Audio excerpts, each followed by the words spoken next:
అందరికీ నమస్కారం. ఈరోజు ప్రయాణం ఉన్నందువల్ల కాస్త ఎర్లీగా 11 గంటలకే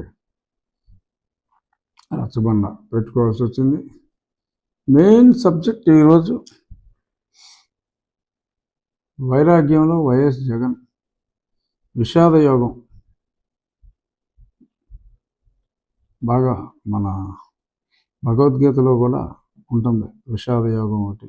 అలాగా అర్జున విషాద యోగం లాగా పాపం జగన్మోహన్ రెడ్డి గారు నిన్న 4.5 కోట్ల ప్రజాధనాన్ని ఖర్చు పెట్టి, మరి గతంలో టైమ్స్ గ్రూప్కి ఒక 24 కోట్లకు డీల్ పెట్టారు. అలాగే ఇప్పుడు ఇండియా టుడే కాన్క్లేవ్ అని పెట్టి అందులో వీరి అమృత భాషణాలు మాట్లాడటానికి ఏదో బాగానే మ్యాచ్ ఫిక్సింగ్ చేసుకున్నారు. వాళ్ళు ప్రశ్నలు ఇచ్చారు, ఈయన ప్రిపేర్ అయినట్టుగా ఉన్నాడు. కానీ పెద్దగా మీడియా అనుభవం చాలా మీడియాతో మాట్లాడుతూ ఈ మధ్యన పూర్తిగా తగ్గించేశారు. కాబట్టి ఏదో కొంచెం హష్ తుష్ పుష్ పుష్ అని చెప్పి ఏదో కాస్త టైం తీసుకుని నట్లుగా చెప్పినా సడన్గా పుసుక్కుని మనసులో ఉన్న మాట ఒకటి వచ్చేసింది. I'm very happy.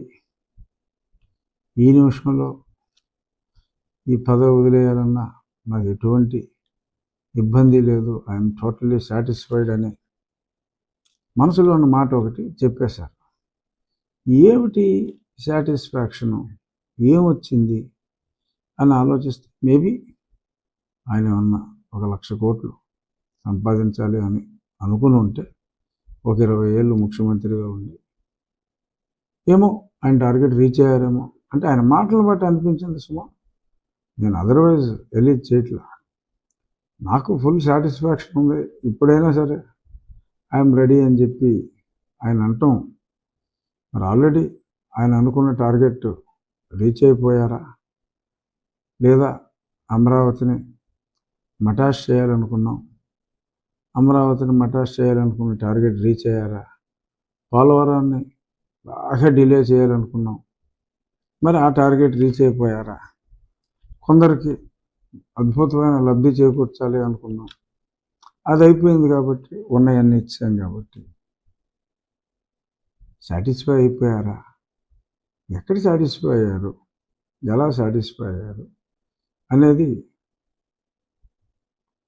ఎవరికి కూడా అర్థం కావట్లా. కానీ అంతరాత్మ అనేది మనిషికి ఒకటి ఉంటుంది. మరి అంతరాత్మ ఒక్కొక్కసారి పక్కనే నిరాశలో ఉన్నప్పుడు, నిస్పృహలో ఉన్నప్పుడు మనసులో మాటలు బయటకు వస్తాయి. మరి కొద్ది నెలల క్రితమే చూసాం, సుమారు ఒక 3 నెలల క్రితం మరి కల్వకుంట్ల చంద్రశేఖరరావు కూడా కేసీఆర్ గారు అరే దాందేందుబాయ్ పోతే పోతాం,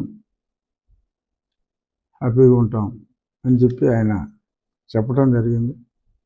అలాగే క్లిప్పింగ్ మీరు అందరూ చూస్తుంటారు కాబట్టి నేను మళ్ళీ ప్రత్యేకంగా ప్లే చేయను. అలాగే జగన్మోహన్ రెడ్డి గారు కూడా ఆయన తెలుగులో చెప్పారు, జగన్మోహన్ రెడ్డి గారు ఇంగ్లీష్లో చెప్పారు. ఎందుకంటే అవతల రాజ్దీప్ సర్దేశాయికి మరి తెలుగు అర్థం కాదు కాబట్టి ఆయనకి ఇంగ్లీష్లో చాలా నిర్వేదంగా I'm satisfied, even today I'm ready to leave the post అని చెప్పి ఆయన చెప్పారు. వై నాట్ 175 అని మొన్నటిదాకా ఓదరగొట్టి మరొక పక్క దొంగ ఓట్లన్నీ తొలగించబడటం, అంటే ఆల్మోస్ట్ అన్నీ కాదు, 50 లక్షల నుంచి 10 లక్షలకు వచ్చిందంటున్నారు. మరి ఒక పక్క అది తొలగించబడటం, ఇంకో పక్క ప్రజలు ఉద్యోగస్తుల తిరుగుబాటు, నిరుద్యోగుల తిరుగుబాటు, మహిళల తిరుగుబాటు, మద్య నియంత్రణపై ఆడిన అబద్ధాలపైన తిరుగుబాటు, మరి ఎస్సీ సప్లాన్ నిధుల మళ్లింపుపై తిరుగుబాటు, మరి నిన్నగాక మొన్న ఇచ్చిన ఆసరా కూడా అదంతా దొంగ ఆసరా అని ఎందుకంటున్నానంటే మరి ఆ సంతకం పెట్టింది ఎవరు? ఎస్సీ కార్పొరేషను, బీసీ కార్పొరేషను, ఇంకో కార్పొరేషను, మైనార్టీ కార్పొరేషను, వాళ్ళ ఎండీలు అందరూ దానికి సంతకందారులు ఆ సోకాల్డ్ 2,000 3,000 కోట్ల చెక్కుకి సంతకందారులు వీళ్ళు. అంటే అక్కడ జరిగే డ్రామా ఏంటి? ఈ ఎవరైతే ఆసరా 45 సంవత్సరాల స్త్రీలకు ఏదో ఇస్తున్నారో అందులో బీసీ మహిళలు ఉంటే బీసీ సప్లాన్ నుంచి ఆ బీసీ వారికి ఇవ్వాల్సిన రకరకాల నిధులు, వారికి పనిముట్లు ఇచ్చేవారు చంద్రబాబు నాయుడు గారి టైంలో. ఇప్పుడు అలాంటివి ఏమీ లేకుండా ఆ కార్పొరేషన్ హెడ్లో ఖర్చు రాసి ఈయన ఆసరా హెడ్లో ఇచ్చినట్టుగా చెప్పుకుంటారు. ఇంకా వేరే ఆ ఒరిజినల్గా ఏదైతే గతంలో వేరే పేరు మీద చంద్రబాబు నాయుడు గారు ఇచ్చారో అయ్యే ఉండవు. బీసీ సప్లాన్ నిధులు ఉండవు, ఎస్సీ సప్లాన్ నిధులు లేవు, ఎస్సీలకి ఇచ్చే ఆటోమొబైల్ లోన్స్ ఇటువంటివి ఏమీ ఉండవు, దమ్మిడీ లేదు. అవన్నీ ఎత్తేసి ఆసరా అనే పేరెట్టి టోకరా వేసి ఏదో అసలు ఎక్కడా లేని స్కీము జగన్మోహన్ రెడ్డి గారు ఏదో కొత్తగా తీసుకొచ్చినట్టు ఫిజికల్గా ఉపయోగపడేదాన్ని క్యాష్ రూపంలో ఇచ్చి, అంతే అమౌంట్ కూడా ఎక్కువేం కాదు, కాకపోతే ఆ పనిముట్లు స్థానే క్యాష్ ఇచ్చి, క్యాష్ ఎందుకు ఇస్తున్నారు అంటే అది వెంటనే లిక్కర్లో లాగేయటానికి వీలుగా, వాళ్ళ భర్తలు లాక్కొని లిక్కర్లో లాగేయటానికి వీలుగా దానికి ఆసరా అనే పేరెట్టి అసలు ఈయన అసలు సంక్షేమానికి ఆద్యుడు పూజ్యుడు అనే డమ్మీ పబ్లిసిటీతో ప్రజల్ని మభ్యపెట్టాలని చెప్పి చూస్తున్నారన్న సంగతి అందరికీ తెలిసిపోయింది. ఇప్పుడు గతంలో కూడా తెలిసి ఉండొచ్చు, కానీ ఇప్పుడు మాట్లాడుకుంటున్నారు, మనల్ని అలా చేయాలని చూస్తున్నారు రా అని మాట్లాడుకుంటున్నారు. సో కాబట్టి ఈ పచ్చి నిజాలన్నీ బయటకు వచ్చేసినాయి. కాబట్టి ఆ నిర్వేదంలో, ఆ నిరాశతో పాపం ఆయన కొన్ని నిజాలని చెప్పేయటం జరిగింది. ఎప్పుడైతే యుద్ధంలో మరి రాజు ఆరు సైన్యాధ్యక్షుడు కత్తి వదిలేశారో యుద్ధం అయిపోయినట్టే. ఆల్రెడీ మాకున్న సమాచారం మేరకు సుమారు ఒక 50 మంది కుదిరితే తెలుగుదేశం పబ్లిక్ జనసేన, ఇక్కడ కుదరకపోతే మొరార్లెస్ చాలామంది ఒరిజినల్ కాంగ్రెస్ వాదులే కాబట్టి పిల్ల కాంగ్రెస్ నుంచి తల్లి కాంగ్రెస్గా వెళ్ళిపోదాం, ఇప్పుడు కాకపోతే 29న అన్నా మనకు హోప్ ఉంటుంది అనే ఉద్దేశంలో వెళ్ళిపోవటం జరుగుతుంది. సుమారు 50 మంది ఎమ్మెల్యేలు వీరికి రామ్ కొట్టబోతున్నారు. అంటే రేపు రాబోయే ఆ ఎలక్షన్లో ఆ 3 రాజ్యసభ సీట్లలో ఒకటైతే మరి ఖచ్చితంగా కోల్పోయే పరిస్థితి కనపడుతుంది.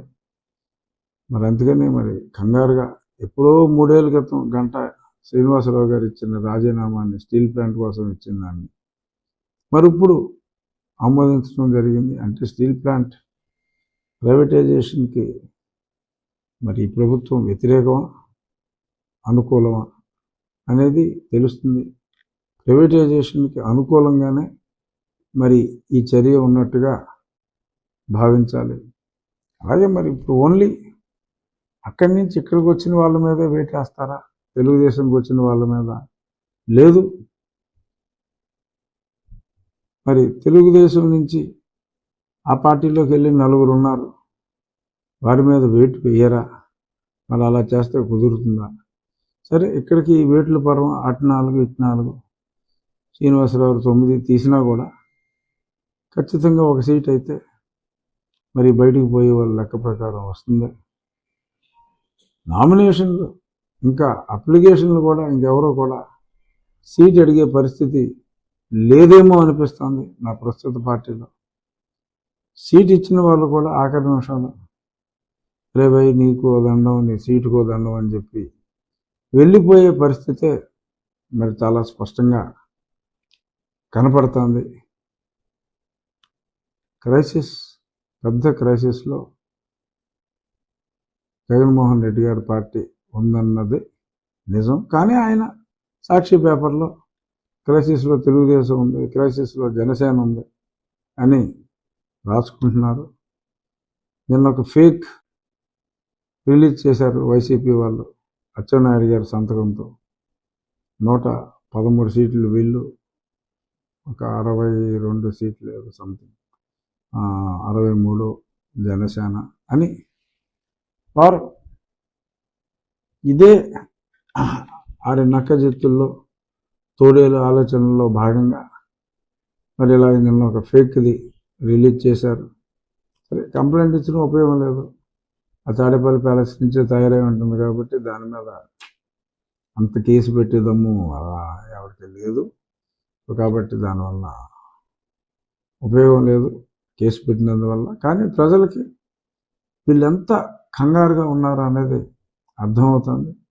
నిన్న చెప్పకనే స్పష్టంగా చెప్పారు ఆ కాన్క్లేవ్లో, మేము బీజేపీకి కేసుపై కేసు సపోర్ట్ చేస్తున్నాం. కేసుపై కేసు అన్ని కేసులకి సపోర్ట్ చేశారు, అన్ని విషయాల్లోనూ సపోర్టే చేశారు. చేయటం తప్పని నేను అంటున్నా, చేశారంటున్నా అంతే. అలాగే మరి వాళ్ళు కూడా మాకు చాలా సహకారం అందించారు అని చెప్పి మరి ఆయన చాలా స్పష్టంగా చెప్పడం జరిగింది. అక్కడ కాకుండా ఈ కాంగ్రెస్ పార్టీ నా కుటుంబాన్ని చీల్చింది. గతంలో మా చిన్నాయన్ని మంత్రి ఇచ్చి మా కుటుంబంలో తెచ్చిపెట్టారు. అరే నువ్వేం చేయవు, నువ్వు మీ చిన్నాన్న అంటే నువ్వు పార్టీ నుంచి బయటకు వచ్చేస్తాయి, నువ్వు సెపరేట్గా మళ్ళీ పోటీ చేస్తానంటే మీ చిన్నాన్న నీతో ఎందుకు రావాలి? మీ చిన్నానికి నువ్వు చేసింది ఏంటి? 2004లో మీ చిన్నానికి నువ్వు చేసింది ఏంటి? అది తెలవదా? అప్పుడే తెలుసు మాకు, ఆ తర్వాత ఇంకా స్పష్టంగా తెలుసుకున్నాం. 2004లో ప్రజలందరికీ తెలియవలసింది ఏంటంటే మా చిన్నాయని చంపేశారు, నా చిన్నాయని చంపేశారు అంటున్నారు కదా.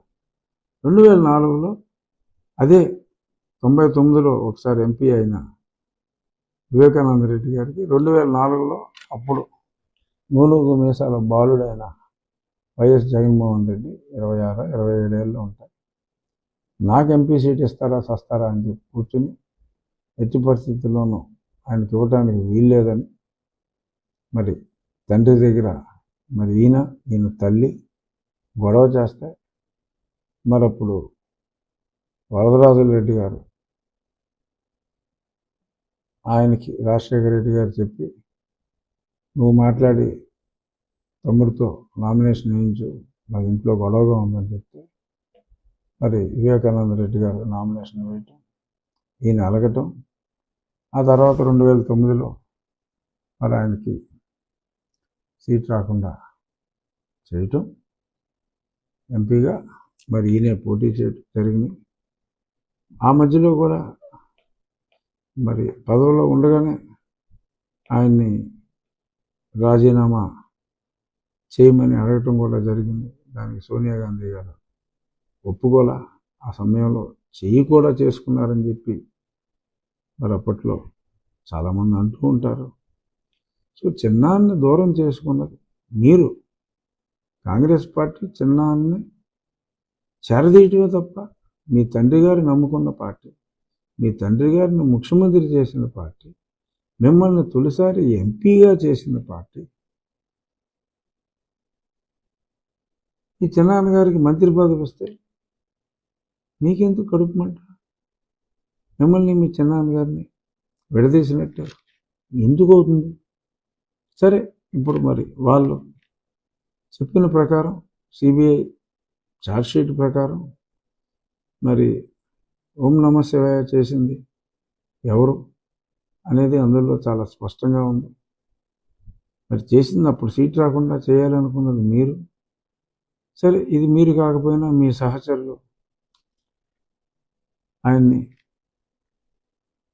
పరలోకమునకు పంపించేది కదా. ఇప్పుడు కథ గుర్తొస్తాను. ఆ మధ్యన కథ నేను కూడా ఐ థింక్ రచ్చబండలో చెప్పినట్టుగా ఉన్నా. కోర్టులో ఒక వ్యక్తి, అయ్యా తండ్రి లేని వాడిని నాకు క్షమాభిక్ష పెట్టండి అని అడిగితే, నీ తండ్రి ఎలా చనిపోయాడంటే ఆ పక్కన ఉన్న అసిస్టెంట్ చెప్తా అంటారు, తండ్రిని చంపిన కేసులోనే వచ్చాడు సార్ అని. అలాగా మరి మీ చిన్నానికి సీట్ ఇవ్వకుండా చేసింది మీరు, మీ చిన్నాన్ని రాజకీయంగా నిరాశ్రయాన్ని చేసింది మీరు. సరే, ఆ తర్వాత మీకు సంబంధం లేకపోయినా మరి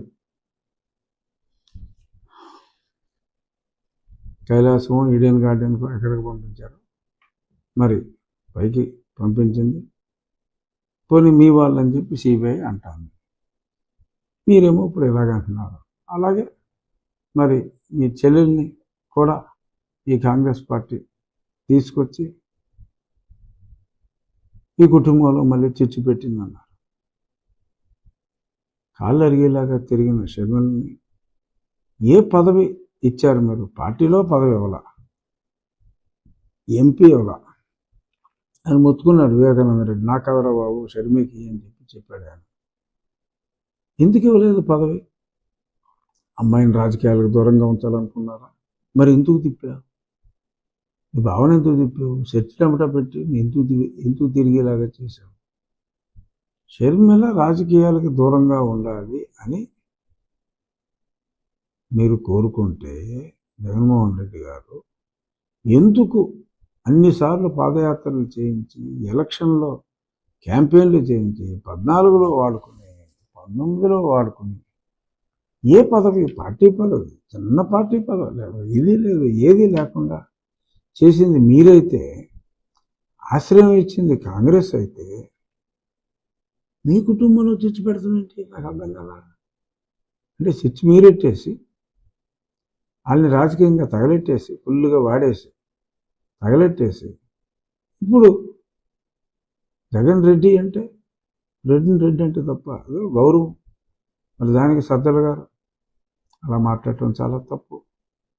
అందరికీ అందరిలాగా బూట్లు నాకాల్సిన పనే ఉంటుంది. తోడబుట్టిన వాళ్ళు సరే, అందుకని ఇప్పుడు మరీ సరదా తిరిగింది, జగన్ అన్న అనే చెప్తాను ఆవిడ. అది తప్పు పడటానికి లేదు. ఎందుకంటే ఒక షర్మిలకే కాదు, రాష్ట్రంలో ఉన్న స్త్రీలందరికీ ఈయన అన్నగానే ఆయన భావిస్తారు. చిన్నపిల్లలందరికీ మామగానే మరి ఆయన భావిస్తారు. మరి అటువంటి సద్భావంలో ఉన్న మీరు, సరే రాష్ట్రంలో ఉన్న మహిళలందరినీ మీరేం చేయలేరు కానీ, ఉద్ధరించలేరు కానీ, కనీసం సొంత చెల్లెలు లేదు, చిన్నాయన కూతురు మీరన్న వామో వాయో మా చిన్నాన్న అంటున్నారు కదా, చిన్నాయన కూతురు మీద కూడా మీరు కేసు పెట్టారు. పులివెందుల్లో కేసు పెట్టించారు కృష్ణారెడ్డితో, పిఏ కృష్ణారెడ్డితో బుక్ చేయించారు, ఛార్జ్షీట్ వేయించారు. మరి ఇది మీ చెల్లెలకి, మీ చెల్లెళ్ళకి మీరు చేసింది. చిచ్చెట్టేసుకున్నది మీరా? వాళ్ళ జీవితాలు తగలెట్టేసేసింది మీరా? తిట్లు కాంగ్రెస్గా. పైగా ఇక్కడి నుంచి మళ్ళీ ఫ్లాష్ బ్యాక్లోకి వెళ్ళి రాష్ట్ర విభజనకు కూడా ముఖ్య కారణం ఈ కాంగ్రెస్ పార్టీ అన్నారు. ఎంతకంటే దారుణం ఉంటుందా? వాళ్ళకి రూల్ తెలుసో లేదో, మరి అప్పుడు మైసూర్ రెడ్డి గారు మీరు అందరూ కలిసి రాశారు. అప్పుడు నాకు తెలుసు, ఆర్టికల్ 3 ప్రకారం విభజించే హక్కు మీకే ఉంది, ఏది చేసినా మరి ఆర్టికల్ 3ని ఉపయోగించి చేసుకోండి అని చెప్పి ఒక దిక్కుమాలిన సలహా ఒకటి ఇచ్చి దాన్ని యాక్సెప్ట్ చేసి, మరి అదే సమయంలో నేను కేసు వేస్తే I was the first fellow who has filed the case against the bifurcation of the state. మరి ఫాలి నారిమన్ గారిని నియమించి మరి ఎన్నో సుమారు ₹1 కోటి ఖర్చు పెట్టడం జరిగింది. ఇప్పుడు మరప్పుడు నన్ను, నాకు పేరు వస్తుంది అనుకున్నారా లేకపోతే మీరు వ్యతిరేకో తెలియదు కానీ, కేసు విత్డ్రా చేయమన్నారు. అది నిజం కాదా? మరి ఆ తర్వాత లెటర్ ఇచ్చారు, ఏం చేసినా ఆర్టికల్ 3 ప్రకారం చేసుకోవచ్చు అని చెప్పారు. సహకరించారు, ఒక రకంగా ఒక పార్టీగా సహకరించారు. అందుకనే నేను అప్పుడు 2014 జనవరిలో ఫిబ్రవరి ఈ పార్టీకి డౌన్ఫాల్ స్టార్ట్ అయింది. ఆ ఇంటర్వ్యూ తర్వాత ఆర్కే గారి ఇంటర్వ్యూలో చెప్పా. ఈరోజుకి చాలామంది నాకు గుర్తు చేస్తూ ఉంటారు. అది